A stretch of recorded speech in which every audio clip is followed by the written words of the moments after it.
Ladies and gentlemen, welcome back to my channel. I'm going to show you how to make this little face shield. So you see, like I chop food and then I don't want the food to spray my face. So I use this one.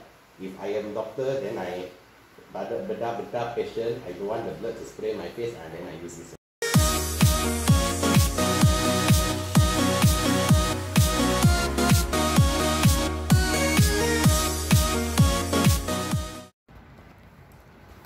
Alright, so ladies and gentlemen, here's a shot of me in shorts trying to make a face mask, or at least a face shield. So the idea is, we need some kind of shield. This is a bit of laminate paper. If you look over here, I use this laminating machine to basically process this paper. You slot it through the machine. You normally put a sheet of paper inside, but today we've just put it straight in empty. So it's come out transparent, and yes, you can still see my face and I can still see you. So what we're going to make today is a face mask or a face shield. Sorry, it's a face shield. Thank you so much. And the idea is, if you're working somewhere where you're going to get splashed with stuff, you put a little headband on and this goes over your face like this. So here's one I made earlier. As you can see, it's very simple. It's just a bit of elastic band. You can use a string of rubber bands if you don't really have this kind of elastic band. This is the kind that you get in trousers. And a bit of kitchen sponge that has been cut up, put here, and we're going to use double tape to stick it here, but that's for later. So your end product will look like this. And then let's get started. The first thing you need is the laminated paper. Just laminate nothing, laminate air. And the second thing you need is your sponge. I cut these out of something like this. I should think that this is about 6 inches by 1 inch, 6 inch and 1 inch, and the thickness is just one sponge. I didn't cut the sponge like this. I only cut it like this, and that's it. About one sponge, 6 by 3 inches, can make 3 of these things. So first of all, we have acrylic tape here. It's been giving me a horrible day while I make this, but at least it works. It is double tape, ladies and gentlemen. So the first thing you want to make sure is that, yes, you don't stick double tape on the sponge. Go ahead and stick it on your laminate paper. Make sure that it's roughly in the middle. You don't have to go and get out a ruler and do some division and whatnot. You can just use your eyeballs and you'll be fine. So the second step 2 is to oh no, this ladies and gentlemen, acrylic tape does not particularly like being handled in this way. So the second step is to try to negotiate this acrylic double tape to actually split in 2. As you can see, this is not as easy as it sounds. It sticks to everything. That's the problem with this tape. It's too effective. It even sticks to my scissors and my thumb.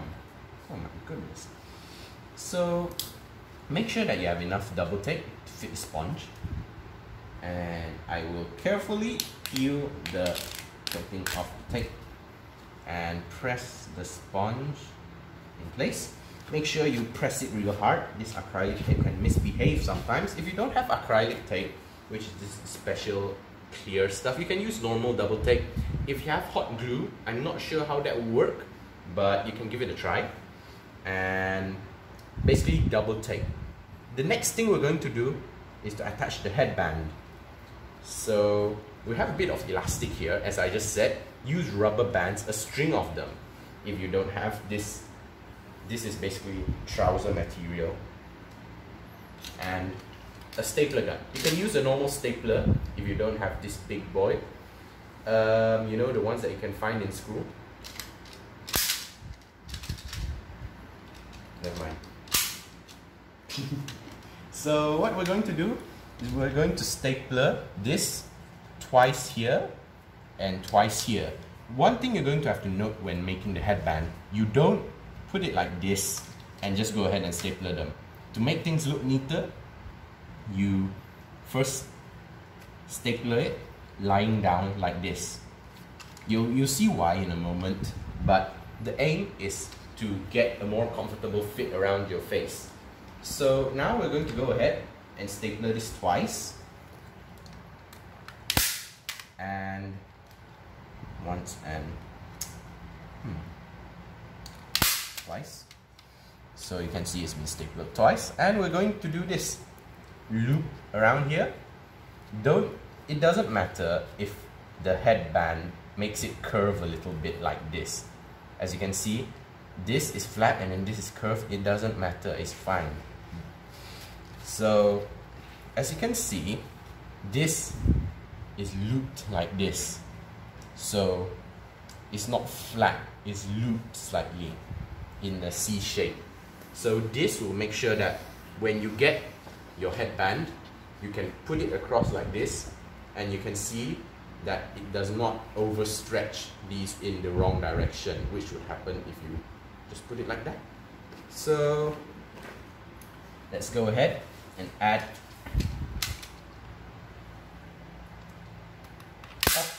and wait. Oh no. Yes. Okay. So ladies and gentlemen, there you have it. This is our working headband, and this is pretty much it. So if you're cooking and you're scared of the oil going up in your face, or if you're a doctor, you're operating and you're scared of blood going up onto your face, all you can do, you take this, you put it on, make sure that this part on the back goes all the way around to the straight line where your ears are, and then you pull down the front so that it goes up to your forehead. If you're wearing glasses like me, make sure that the sponge part up here is just on top of your glasses. But make sure they do not affect your glasses, because what we do not want here is to have your vision compromised. So you should have trouble hearing me right now from the camera. That is normal because I am in an echo chamber right now. So you want to make sure that as much as possible, none of your hair gets trapped underneath the sponge like that. So you might want to go ahead and dig up your hair a little bit, because that will give you trouble when you're working later, because your sweat will just get straight through your hair. Ideally, if you have long hair, longer than mine, you might want to use a bit of technique while putting this on. You have to give your hair a bit of a smooth up, because you need the sponge to be on your bare forehead. So you put the sponge on your bare forehead, you smooth your hair up, make sure you got your wax in place, and pull this around so that it goes down about your ears like this. Doesn't matter if you have glasses or not, just use your ears right here as reference. And yes, you can use my glasses as reference as well. So as you can see, sponge on forehead, band around the back, down right around where my ears should be. So yes, ladies and gentlemen, that's how you make one and how you use one. Thank you so much. Please don't forget to like, subscribe, hit the little bell button down below. And I'm sorry about my shorts, but I'll see you next time. Good night.